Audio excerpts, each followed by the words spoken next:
आज भी इनको अलग थलग ही रखा जाता है। कहा भी ऐसे ही जाता कि वो तो छक्का है, वो तो हिजड़ा है, वो तो किन्नर है, वो तो मीठा है, वो तो ताली बजाने वाला है। समाज किन्नरों का है, उनको आप सपोर्ट करती हैं। उसने एक बात मुझे बोली कि दीदी मैं रात को सोती हूँ तो ये सुबह सोचती हूँ कि मैं सोकर उठूं ही ना। अच्छा, देखा गया है कि अलग थलग रखा जाता है इस समाज को हमेशा से ही। सोसाइटी की नजर और थोड़ा सा अलग है कि वो किन्नर है, समाज में हमारी सोसाइटी में आएंगे तो बवाल करेंगे। अक्सर आपने देखा होगा कि समाज में कई लोग हैं जो समाज सेवा करते हैं, लोगों की मदद करते हैं। पर आज मैं आपको एक ऐसी शख्सियत से मिलवाने वाली हूं जो एक ऐसे समाज के तबके के लिए काम करता है जिन्हें आज कोई नहीं पूछता है। जी हाँ, किन्नरों के प्रति इनका स्नेह और प्रेम इस पॉडकास्ट के बाद आपको भी कहीं ना कहीं इंस्पायर जरूर करेगा। तो चलिए मुलाकात करवाते हैं आपकी समाज सेविका गरिमा सिंह जी से।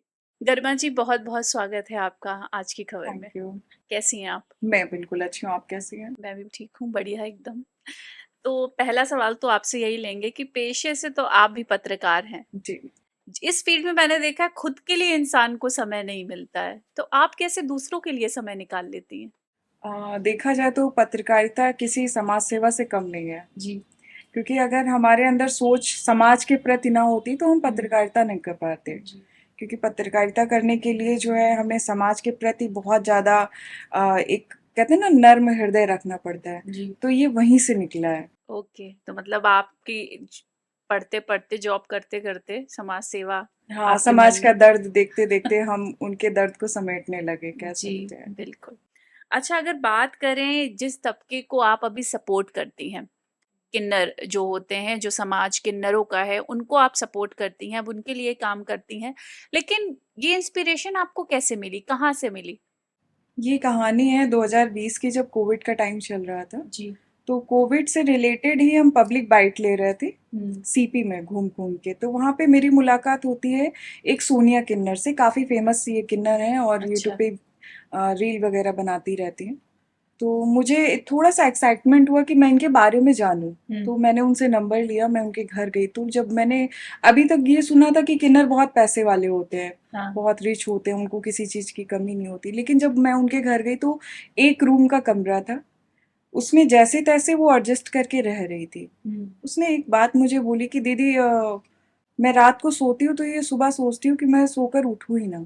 आप लोग थोड़ा सा, आप लोग एक प्रॉपर लड़की हो, प्रॉपर लड़के हो, थोड़ा सा परेशान होते हो आत्महत्याएं कर लेते हो। और ये भी बात सही है कि कई बार लोग कर्ज के तले दब जाते तो आत्महत्याएं कर लेते हैं, या फेल हो जाते आत्महत्याएं कर लेते हैं, या किसी के द्वारा सताए होने पे आत्महत्या कर लेते हैं। ऐसे केस बराबर आते रहते हैं। लेकिन किन्नर समाज जो इन सब चीजों को फेस करने के बाद भी खुशी से जी रहे हैं, तो मुझे ये बहुत ज्यादा इंस्पायर किया। मुझे लगा कि नहीं, इस वर्क के लिए मुझे काम करना है जी। और कोविड के बाद जब कोविड के ही पीरियड चल रहा था तो उस वक्त ये हुआ कि सब लोग तो किसी ना किसी की सबकी हेल्प हो रही थी, लेकिन किन्नर समाज को कोई नहीं देख रहा था। क्योंकि उनके मांगने का जो पेशा था वो तो बंद हो चुका था, लोगों से मिलना जुलना सारी चीजें बंद हो गई थी। तो जब मेरी बात सोनिया से हुई तो उसने बोला कि दीदी काफी ज्यादा समस्याएं हो रही हैं खाने पीने की। तो मैंने जितनी कोशिश हो सकी, मैंने अपने पॉकेट मनी से सोनिया किन्नर को बराबर राशन वगैरह ये सारी चीजें भिजवाती रही। अच्छा, देखा गया है कि अलग थलग रखा जाता है इस समाज को हमेशा से ही। तो जब आपने आगे बढ़कर इनकी मदद करनी चाही, तो समाज में किस तरीके का विरोध आपको झेलना पड़ा? जब मैंने स्टार्टिंग की थी किन्नर भोज कराने की, ये 2021 की बात है, तब मैं लखनऊ आ चुकी थी दिल्ली से। तो उस वक्त मुझे कन्याएं नहीं मिल रही थी। उसी उससे पहले मैंने देखा था कि सोनिया किन्नर ने मुझे जैसे बताया कि वो लोग शिव महादेव के भक्त होते हैं, शिव के बहुत बड़े भक्त। दूसरा, दुर्गा जी को बहुत मानते हैं। तो मुझे लगा कि क्यों ना ऐसा करते हैं कि हम जो महादेव के खुद भक्त हैं, अर्धनारीश्वर कहलाते हैं, दुर्गा जी के भक्त हैं, उनको भोज कराया जाए। वो थोड़ा सा मेरे लिए भी अलग था। मुझे लगा कि समाज इसका बहुत ज्यादा विरोध करेगा। मैंने बात की प्रियंका किन्नर से, लखनऊ की प्रियंका किन्नर काफी अभी फेमस हैं। तो उन्होंने कहा कि दीदी इस पे कुछ बवाल ना हो जाए। मैंने कहा देखा जाएगा, पहले आप लोग आओ। तो स्टार्टिंग में 3 किन्नर आए थे मेरे घर पे, और 2 किन्नर के लिए मैंने अलग से ही ऐसे खाना घर भिजवाया था। अच्छा। उस उस दौरान तो कुछ नहीं हुआ था, लेकिन हाँ बाद में जब मैंने स्टार्टिंग की, सेकंड करवाया, थर्ड करवाई, सेकंड मेरे घर पे हुआ था, थर्ड मैंने मंदिर पे करवाया था। तो सोसाइटी की नज़र और थोड़ा सा अलग है कि वो किन्नर है, समाज में हमारी सोसाइटी में आएंगे तो बवाल करेंगे या बच्चों का माहौल खराब हो जाएगा। आज भी एक उनके जहन में एक भ्रम बैठा हुआ है। मुझे लगता है इस भ्रम को निकालने की बहुत ज़्यादा ज़रूरत है और मैं कोशिश यही करती हूँ कि ये जो भोज मैं कराती हूँ सोसाइटी के बीच में कराऊँ ताकि लोग इनसे देखें, इन्हें समझें। इस वजह से मतलब ये सारी जो दिक्कतें आपको फेस करनी पड़ती ये हैं। काफ़ी ज़्यादा हो जाता है मेरे। अच्छा, किन्नर भोज के अलावा और कौन-कौन सी आप हेल्प जो है लोगों की कर पाती हैं? जितना मेरे से हो पाता है, जी। कभी-कभी मैं कोशिश करती हूँ जैसे कि जन्माष्टमी हुआ, वैसे मैं फास्ट नहीं रहती हूँ, तो रात को खाना बना के हम जितने भी दोस्त हैं खाना बनाया हम लोगों ने और रात को निकल गए सड़क के किनारे बाँटने। तो उसमें कई ऐसे कोइंसिडेंट मैंने पाए कि जो रिक्शे वाले हैं, उनको वो बिना खाए कई बार सो जाते हैं। वैसे तो लोग लाइन लगा के बाँट देते हैं, लेकिन अगर आप कभी रात को जाएँगे, एक-एक करके लोगों को खाना बाँटने, तो देखेंगे कि वहाँ पे बहुत लोग नीडी होते हैं। मैंने उनको दिए वो 4 रोटी और थोड़ी-सी सब्ज़ी में मुझे बहुत सारा आशीर्वाद देकर गए। जी। हाँ, इतनी अभी औकात नहीं है हमारी कि हम डेली कर पाएँ, लेकिन जब होता है मैं अपने जन्मदिन पे मैंने ऐसे ही किया। जी। कोशिश ऐसी ही रहती है मेरी या जन्माष्टमी हो गया या अभी राम मंदिर पे मैंने ब्लैंकेट बाँटे थे रात को। जितना होता है मैं करने की कोशिश करती हूँ। अच्छा, अगर हम बात करें किन्नर समाज की, तो आपने इनको बहुत नज़दीक से देखा है, बहुत अच्छे से इन्हें समझा है। तो आपको क्या लगता है कि समाज की तरफ से, सरकार की तरफ से और क्या प्रयास होने चाहिए ताकि इनकी लाइफ़ जो है वो और अच्छे से कट पाए? गवर्नमेंट ने 2014 में इन लोगों को थर्ड जेंडर की मान्यता तो दे दी, जी। लेकिन अभी भी देखा जाए प्राइवेट सेक्टर हो या गवर्नमेंट सेक्टर हो, कहीं पे भी वैकेंसी आरक्षित नहीं होती है। हर वर्ग को आरक्षण मिल रहा है, एससी, एसटी, ओबीसी सबको आरक्षण मिल रहा है। विकलांगता को भी आरक्षण दिया जा रहा है, लेकिन कहीं पे किन्नर को तो मेंशन नहीं आप कर रहे हैं। कॉलेज में देखेंगे कहाँ पे किन्नर पढ़ रहे हैं, कितने परसेंटेज जो है किन्नरों को अगर पता चल जाए ये गे है, लेस्बियन है, ये सारी चीजें, तो बच्चे ही उनको इतना परेशान कर देते कि वो कॉलेज जाना ही नहीं चाहते हैं। जी। और किसी प्राइवेट कंपनी में, किसी प्राइवेट सेक्टर में उनको जॉब नहीं मिल रही है, तो मजबूरी है, वो मांगेंगे, रोड के किनारे मांगेंगे या घर घर जाके मांगेंगे। ये उनकी मजबूरी है। अच्छा, अगर हम देखें इतनी कोशिशों के बावजूद आज जो है समाज में आज भी इनको अलग-थलग ही रखा जाता है।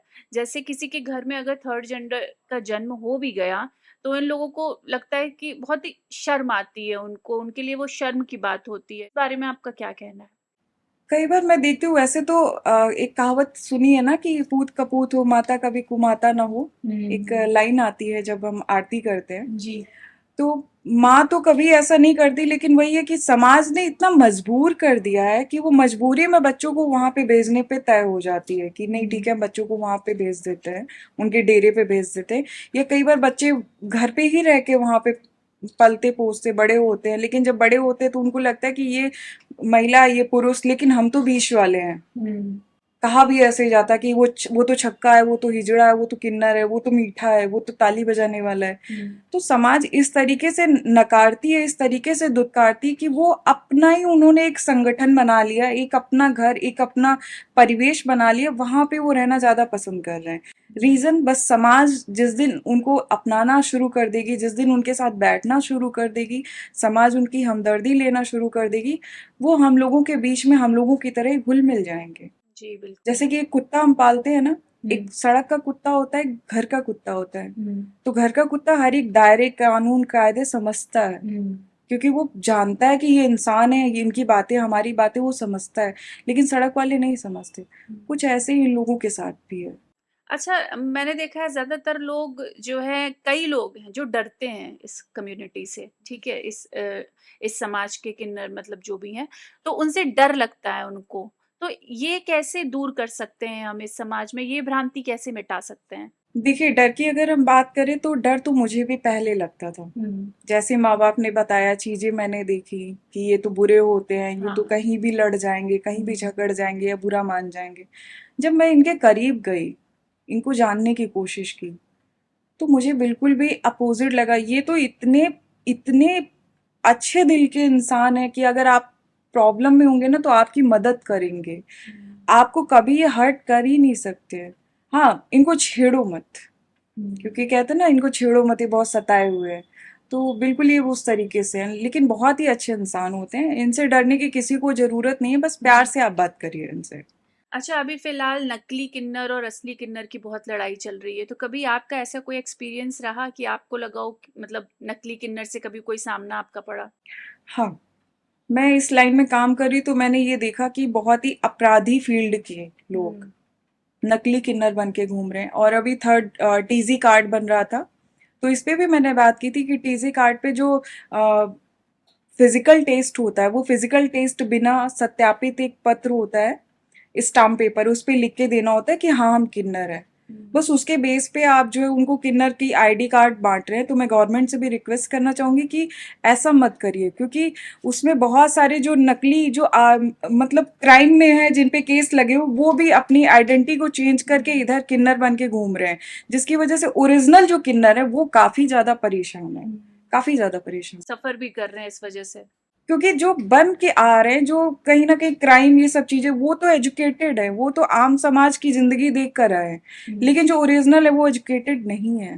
तो वो हुँ, चीजें जो सरकारी लाभ है वो नहीं उठा पाते हैं, हुँ। वो कुछ भी नहीं उनको पता चलता है, लेकिन ये आगे आगे समाज में हर जगह दिख रहे हैं, नजर आ रहे हैं, वो सारे नकली किन्नर हैं। लेकिन आपने जैसे आपराधिक वर्ड यूज़ किया, तो कहीं न कहीं छवि भी किन्नर समाज की खराब करने में ये लोग। बिल्कुल, किन्नर समाज इस बात को खुद एक्सेप्ट कर रहा है, कई बार मारपीट होती है, लेकिन पुलिस प्रशासन इस पे कोई कार्रवाई नहीं कर रही, वो इन लोगों से अभी बहुत दूर भाग रही है। हुँ, पुलिस प्रशासन को लगता है कि अगर इन लोगों से हम कुछ पंगे लेंगे तो ये आ जाएंगे। एक मानसिक सोच भी है और एक हाँ। सच्चाई भी है कि हुँ, कपड़े उतार के तमाशा कर देना, ये हाँ, बहुत ज्यादा ही हो रहा है। तो जी, वो नकली ही किन्नर कर रहे हैं, ओरिजिनल किन्नर के पास इतना समय नहीं है, जी। वो बहुत ही शांत रहते हैं।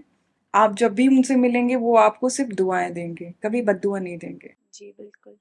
अच्छा, अगर हम बात करें आप किन्नर समाज के लिए तो काफ़ी काम कर रही हैं, लेकिन अभी आपने एक मुहिम चलाई है कि जैसे लोग पूजा करके मूर्ति जो है कूड़े में डाल देते हैं, तो उसको उठाने का और समाज के लिए कोई संदेश देने का आपने जो भी मुहिम, ये कहाँ से आपको प्रेरणा मिली?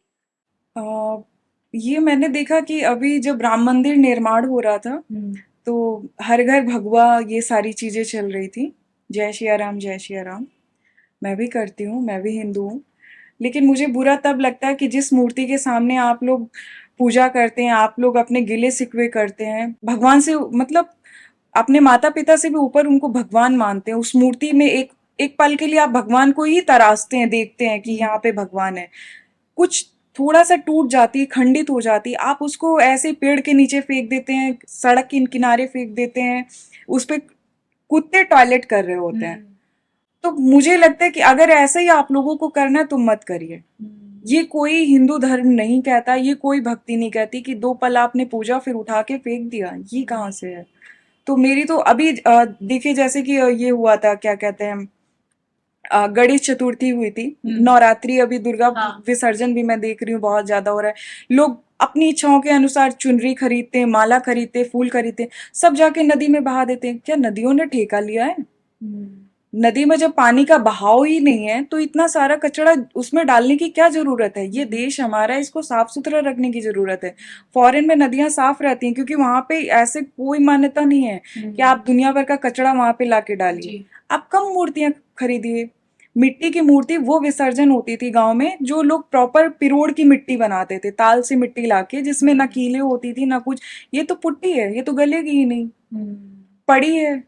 गणेश जी की बड़ी बड़ी मूर्तियां बनती हैं, आप शौक में फैशन में लाके बड़ी बड़ी मूर्तियां बनाते हैं, फिर उसके बाद कितना बुरा लगता है जब वो इधर उधर पड़ी हैं और पानी में पड़ी हैं, नाले में पड़ी हैं। लोगों हुँ, को बिल्कुल भी तरस नहीं आता। क्या तब गणेश जी चले गए?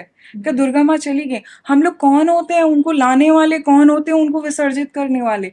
लोग इसकी हिस्ट्री ही नहीं जानते हैं, हुँ। कुछ भी कर रहे हैं। जो ट्रेंड में आ रहा है वो कर रहे हैं। फैशन, सिर्फ फोटो हुँ, रील शूट, ये फैशन चल रहा है। हुँ, दुर्गा जी की सिंपल से इतनी छोटी छोटी मूर्तियां हमारे घर में भी दादी होती थी, पिरोड़ की मिट्टी से बनाती थी, पिरोड़ की मिट्टी वो गल जाती इजिली, हुँ, उसका होता था। ना कि आप बड़ी बड़ी पुट्टी की मूर्तियां लेके आ रहे हैं जिसमें तार भी है, कीले भी हैं, आप नदी में बहा रहे हैं, लोग नदी में जाएंगे, ये जानवर भी जाते हैं, उनके मतलब कितना हर्ट हो रहा है, हुँ, आप सही बात प्रकृति है। को कितना नुकसान पहुंचा रहे हैं। जी, बिल्कुल। तो क्या संदेश आप इस बारे में देना चाहेंगे समाज को? मैं समाज से यही कहना चाहूंगी कि पहली बात तो कोई फैशन नहीं है, भगवान कोई भी फैशन नहीं है। आप पीतल की मूर्ति एक बार लाइए घर। ये नहीं कि कहीं भी दर्शन करने गए ढोकर बहुत सारी मूर्ति लेकर चले आए। एक पीतल की मूर्ति लाइए, श्रद्धा भाव से भगवान को पूजिए, ना कि तमाशा, हिंदू धर्म का तमाशा मत बनाइए। बिल्कुल। बस यही रिक्वेस्ट है। अच्छा, देखा गया हमारे समाज में जो है समाज सेवा को कोई काम नहीं मानते हैं। तो आपसे जब कोई क्वेश्चन पूछता है कि आप क्या करती हैं, तो कैसे निपटती हैं इस प्रश्न से आप? समाज सेवा करना, मैं मानती हूँ कि कोई आसान काम है ही नहीं। बिल्कुल। बहुत सारे अमीर देखे हैं लेकिन वो फिर भी गरीब रहते हैं, और हम लोग गरीब होके भी ना गरीबों की मदद करते हैं। सच में, मतलब मैं एक बैचलर लाइफ ही अभी जी रही हूँ लखनऊ यूनिवर्सिटी से। अभी मैं MSW 3rd सेमेस्टर मेरा है। मैं जो वो समाज सेवा करती हूँ जो मेरी अपनी पॉकेट मनी है। अभी मैं रेंट पे रहती हूँ, तो ऐसा कुछ भी नहीं है। लेकिन मैं देखती हूँ कि बड़े बड़े घरों के लोग, उनसे एक पैसा नहीं निकलता है। तो ये आसान नहीं है। हम लोगों को सोचना पड़ता है, हम समाज के प्रति सोचते हैं, संवेदनशील हैं इतना ज्यादा, तब ये सारे काम कर पाते हैं। अच्छा, आप अभी इतनी खुद यंग हैं और इतना सब कुछ कर रही हैं समाज के लिए, आपने सोच लिया है कि अपना जीवन समाज के कार्यों में ही लगाना है। तो आज के युवाओं को आप क्या संदेश देना चाहती हैं? मैं जितने भी युवा, जितने भी लोग ये वीडियो देख रहे हैं, पहले तो हम ये कहना चाहेंगे कि आप कोशिश करिए कि जो आपके आसपास किन्नर हैं उनसे बात करिए, प्यार से बात करिए।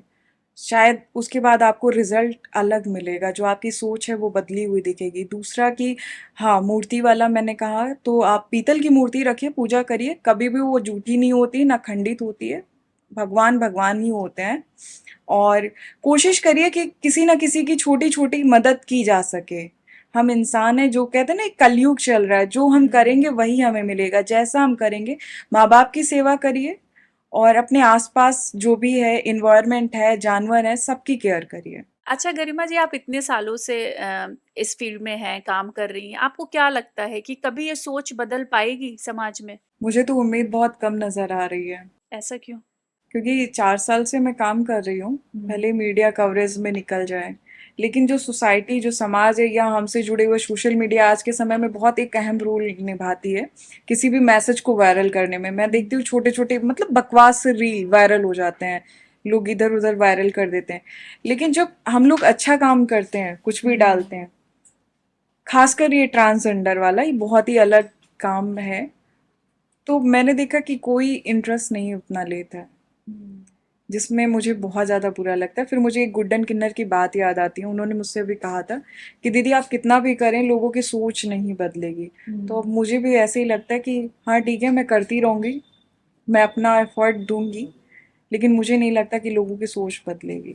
लेकिन कहीं न कहीं ये नहीं लगता कि अगर एक काम को एकदम शिद्दत से जैसे आप कर रही हैं, तो कभी न कभी जो आप चाह रही हैं वो हो सकता है?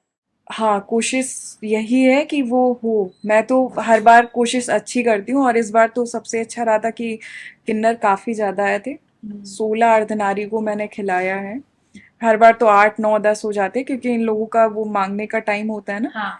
तो ये लोग जाते हैं बधाई मांगने। लेकिन इस बार काफ़ी ज़्यादा आए थे, और मैं अपने आप को लकी भी मानती हूँ, क्योंकि अर्धनारीश्वर स्वरूप को मैं खिला रही हूँ, उनका आशीर्वाद मेरे ऊपर है। और ये एक सबसे एक कहते हैं ना कि इंसानों में एक ऐसा प्राणी है, वो एक ट्रांस, वो मुफ्त में आशीर्वाद देते हैं, बहुत आशीर्वाद देते हैं। तो इनका आशीर्वाद लगता भी है, तो देखते हैं क्या चमत्कार होता है। Okay, thank you so much Garima ji, thank बहुत यू। अच्छा लगा आपसे थैंक बात करके। तो ये थी गरिमा जी, जिन्होंने अपना पूरा जीवन समाज को कुछ अच्छा देने के लिए, उसको सुधारने में लगा दिया है। हम और आप भी इनकी कहीं न कहीं मदद कर सकते हैं, क्योंकि भगवान ने इस धरती पर जिसको-जिसको भी भेजा है, हमको सभी का सम्मान करना है, और सबसे बड़ी बात, हमें भगवान का सम्मान करना है। उनकी पूजा करके उनकी मूर्तियों को कहीं भी मत फेंकिए। तो फिलहाल के लिए इतना ही, जल्दी फिर मिलेंगे। नमस्कार।